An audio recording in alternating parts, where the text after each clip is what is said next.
Hello everyone, আমি শিল্পী। আমার নীল ক্যানভাসের একটি নতুন ব্লগে আপনাদের সকলকে স্বাগত জানাই আর জানাই হ্যাপি নিউ ইয়ার। নতুন বছর আপনাদের সকলের ভালো কাটুক আর আপনাদের মনের সকল ইচ্ছা পূরণ হোক। তো চলুন আজকে ভিডিওটা শুরুই তো করছি আমার একটা হাসি দিয়ে। আজ সকাল সকাল কোথায় যাচ্ছি বলুন তো? দাঁড়ান বলছি। আজকে দিনটা যে কল্পতরু উৎসব পালন করা হয়, তো তাই জন্য আমি আর বাবাই প্রত্যেক বছরের মতো এই বছরও পৌঁছে যাচ্ছি আদ্যাপীঠে। তো সকালবেলা বাড়ির সমস্ত কাজ সেরে ঠাকুরকে পুজো দিয়ে পমকে খাওয়া দাওয়া করিয়ে আমি আর বাবাই পৌঁছে গেছি হচ্ছে গড়িয়াতে। কারণ আজকে হঠাৎ করে ইচ্ছা হলো মেট্রো করেই যাই, তো সেই ইচ্ছা মতোই কাজ করতে হলো।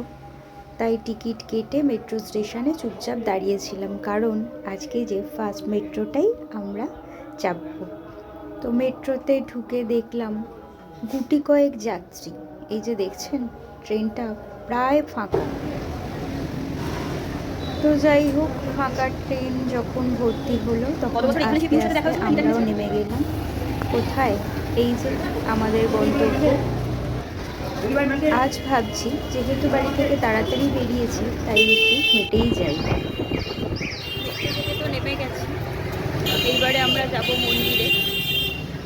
এখান থেকে হাঁটাই রাস্তা, খুব বেশি দূর নয়, 5-7 মিনিট। ভিতরের রাস্তা দিয়ে গেলে খুব বড় জোর 5-7 মিনিট মতো লাগে।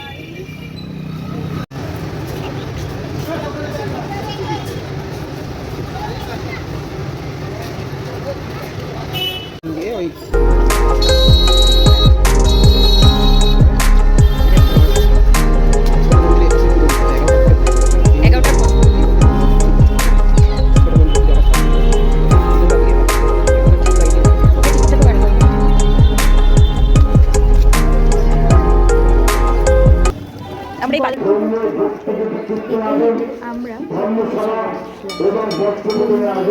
যে মেন গেট আছে সেই গেটের সামনে থেকে ডালা কিনে চলে আসলাম। তো ভিডিওটা আমি পরেই করেছি, আগে ধীরে সুস্থ সমস্ত কাজগুলো প্রথমে বড় মন্দিরে পুজো দিয়ে তারপরে এইখানে বেশ কিছুক্ষণ আমরা অপেক্ষা করছি, মানে নিজেদের মতো গল্প করে সময় কাটাচ্ছিলাম। তারপর বাকি লোকজনদের সাথে একটু কথাবার্তা বলছিলাম।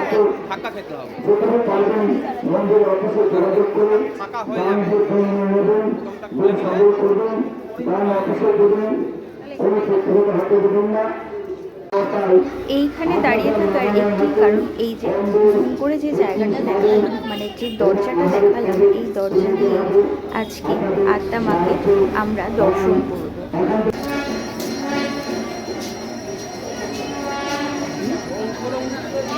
এর আগে আমি কোনো দিন এই দরজা দিয়ে মাকে দর্শন করি, এটা আমার প্রথম অভিজ্ঞতা এই বছর।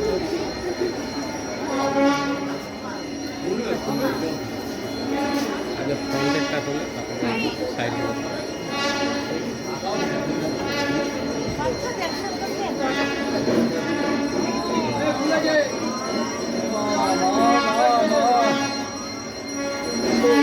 সুন্দর লাগছে না? কতটা পরিষ্কার বোঝা যায়। আর একটু এগিয়ে গেলে ওই সামনের ঠাকুরটা দেখা যায়। এখান থেকে মাকে যখন দর্শন করি ভীষণ ভালো লাগে।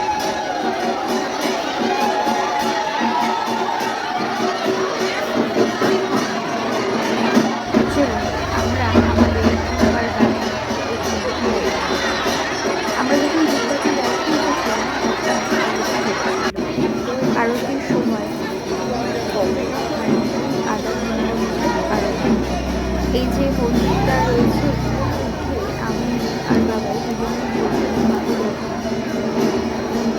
পরিমাণ ধীরে সুস্থে আমরা ঠাকুর দর্শন করতে পারি। তাই আগে যে জায়গাটা দাঁড়িয়ে জল নিয়ে যাওয়ার কথা বলছি, বেশ ভালোভাবেই আজকে দর্শন করতে পারি। ও আচ্ছা।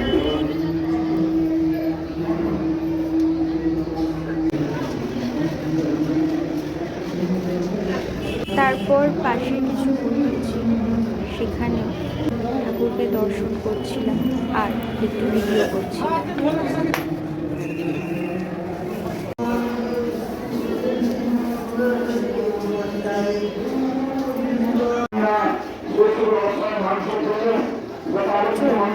মন্দিরে ঢুকে কোথায় পুজো দেবো সেই জায়গাটা এই যে আবারও যে মন্দির জায়গাটা দেখাচ্ছি, এখানে আপনারা আপনাদের ডালাটা ঠাকুরমশাইকে দেবেন আর ঠাকুরমশাই আপনাদের একটা করে কুপন দেবেন। সেই কুপনের ব্যবহার করে আপনারা পরবর্তী সময়ে আপনাদের ডালাটা পাবেন।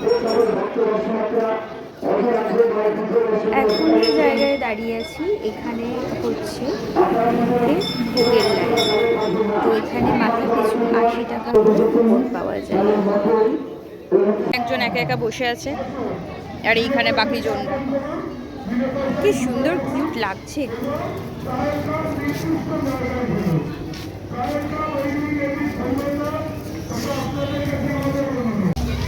হঠাৎ করে ইচ্ছা হলো আমাদের একটু চা খেতে, কারণ চা প্রেমী মানুষ তো তাই। পুষ্পাঞ্জলি দেওয়া হয়ে গেছে, এখন আমরা যাচ্ছি ভোগ খেতে। তো চলুন দেখাই। এখনই এত লাইন পড়ে গেছে।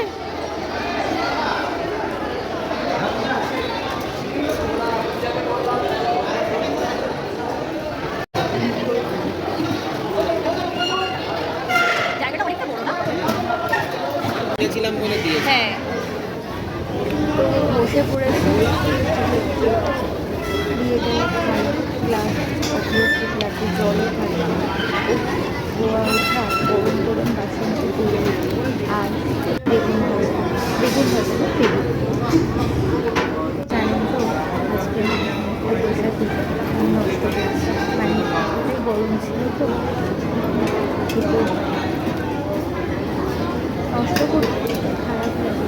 জানি না এটা খুব খারাপ অভ্যাস, কিন্তু কী করবো আমি সব রকম বন্ধ। সবকটা কি একই ছবি?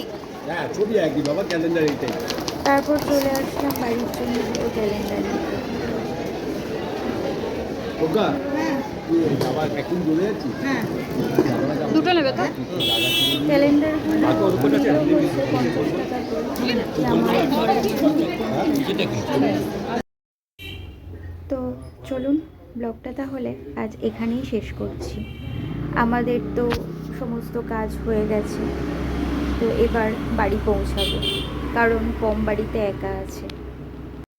সকলে ভালো থাকবেন, সুস্থ থাকবেন আর হাসিতে থাকবেন, আনন্দে থাকবেন। নিজেরা ভালো থাকলে তবেই তো আশেপাশের মানুষজনকে আপনারা ভালো রাখতে পারবেন। নতুন বছরে সকলেই শুভ চিন্তা করুন আর শুভ শুভ কাজ করুন। আমার ব্লগটি কেমন লাগলো সেটা কিন্তু কমেন্টে জানাতে ভুলবেন না। আর ব্লগটি যদি ভালো লাগে একটা লাইক করে যাবেন। আর হ্যাঁ, আর কি করবেন বলুন তো, ওই যে আমার চ্যানেলটিকে অবশ্যই সাবস্ক্রাইব করবেন। চলুন দেখা হবে আবার পরের অন্য একটি কোনো ব্লগে।